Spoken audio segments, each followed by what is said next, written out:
Hey guys, today I'll show you how to set up your HP LaserJet wirelessly in just a few simple steps. First, make sure your printer is turned on and placed near your Wi-Fi router.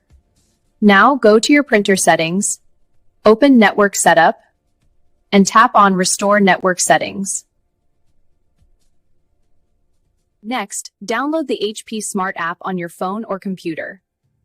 Open the app, tap on Add Printer, and select your device from the list. Enter your Wi-Fi password and follow the on-screen instructions to connect your printer. Once connected, print a test page to make sure everything is working perfectly. And that's it. Your HP printer is now ready to use wirelessly. Don't forget to like and subscribe or call 1-833-321-TN06.